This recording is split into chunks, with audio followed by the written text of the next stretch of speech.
मैंने कहा था ना, तुम एक दिन पछताओगे जरूर। कुछ दिन बीते, महीने बीते और साल भी बीतने लगे। मैं अभी तक स्ट्रगल कर रहा था कि कैसे अब मैं मूव ऑन करूं। ऐसा नहीं है कि मैं मूव ऑन नहीं कर पाया था अब तक, पर कोई ना कोई बात थी, कोई ना कोई चीज़ थी मेरे मन में जो मुझे पूरी तरह से ठीक नहीं कर पाई थी अब तक।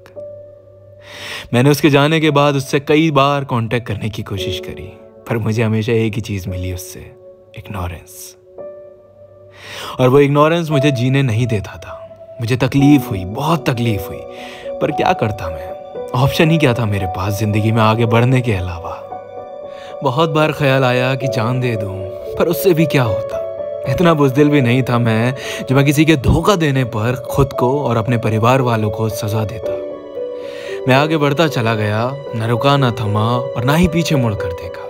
यादों के सहारे ही सही, पर मेरी ज़िंदगी रुकी नहीं उसके लिए, ना मैंने फिर इंतज़ार किया उसका।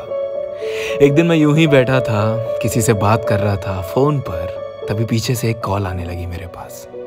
नंबर अननोन था तो मुझे पता नहीं चला कि कौन है। मैंने कॉल पिक करी तो सामने से आवाज़ जो आई वो काफ़ी जानी पहचानी थी। मुझे समझ में नहीं आया मैं क्या बोलूं, पर मैंने बात की तो देखा कि बड़ा ही नॉर्मल साउंड कर रही थी वो, जैसे रोज़ बात करती है मुझसे। मुझे देख के बहुत उलझन हुई। उसने पहले मुझसे मेरे हालचाल लिए, फिर मुझसे ये भी पूछा मैं क्या कर रहा हूँ, किसके साथ हूँ आजकल, और फिर बात करते करते उसने जो रोना शुरू किया है वो काफ़ी ज़्यादा सरप्राइजिंग था। वो रोते रोते बताने लगी कि उसे कितना पछतावा है अपने किए का। उसे एहसास हुआ कि वो कितना गलत थी। जिस प्यार के लिए उसकी सोच ये बन गई थी कि ये तो हर कोई दे सकता है, आज उसी प्यार के लिए तड़प रही थी वो। मेरे मन में उसके लिए कोई फीलिंग्स नहीं थी। मुझे बुरा ज़रूर लग रहा था उसको इस हालत में देखकर, पर मैं खुद को सौंप नहीं सकता था गलत हाथों में एक और बार। उसने ज़्यादा कुछ नहीं मांगा, बस मेरी दोस्ती मांगी, और मैं खामोश रह गया इस बात को सुनकर, क्योंकि मुझे समझ नहीं आ रहा था मैं हाँ बोलूं या ना। मैं जानता हूँ एक इंसान को अपनी गलती का एहसास हो जाए, इससे बड़ी कोई बात नहीं होती दुनिया में, और ऐसे लोगों को माफ़ कर देना चाहिए। मैंने कुछ देर सोचा और फिर जवाब दिया, सॉरी, अब ये नहीं हो सकता। मैं तुम्हें तुम्हारे किए के लिए माफ कर सकता हूँ, मेरा दिल तोड़ने के लिए माफ कर सकता हूँ, उस दुनिया की हर गलती के लिए माफ कर सकता हूँ जो तुमने की है, पर मुझसे कभी मौके की उम्मीद मत करना, क्योंकि वो मैं तुम्हें नहीं दे सकता। मैं तुम्हें एक और मौका नहीं दे सकता कि तुम मेरा दिल फिर तोड़ो। एक और बार तुम पर भरोसा भी नहीं कर सकता मैं। मुझ पे जो बीती थी वो सिर्फ मैं ही जानता हूँ और मेरा खुदा जानता है।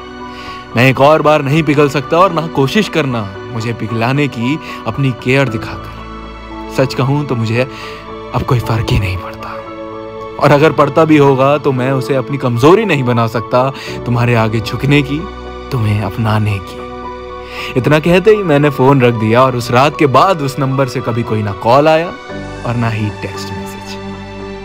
मुझे नहीं पता मैंने गलत किया या सही, पर मैंने शायद इतने सालों में पहली बार खुद को चूज़ किया, खुद की सेल्फ रिस्पेक्ट को चूज़ किया, अपनी रूह के बारे में सोचा, अपने टूटे दिल के बारे में सोचा, जो कि हम बहुत कम करते हैं। हमेशा दूसरों को आगे रखना, हमेशा दूसरों के बारे में सोचना, हमेशा दूसरों को प्रायोरिटी देना। जाहिर सी बात है, अगर तुम दूसरों के हाथ में अपनी ज़िंदगी का, खुशियों का रिमोट कंट्रोल रख दोगे तो तुम एक्सपेक्ट भी कैसे कर सकते हो कि तुम हमेशा खुश रहोगे।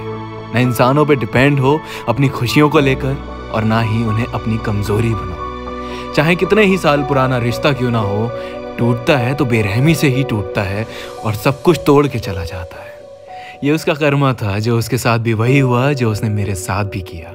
बस इसीलिए मुझे विश्वास हो गया कि अपने कर्म सही रखो, बाकी जो दूसरों को करना होगा वो हर हाल में कर लेंगे। तुम बस किसी को अपनी सेल्फ रिस्पेक्ट से ऊपर मत रखना।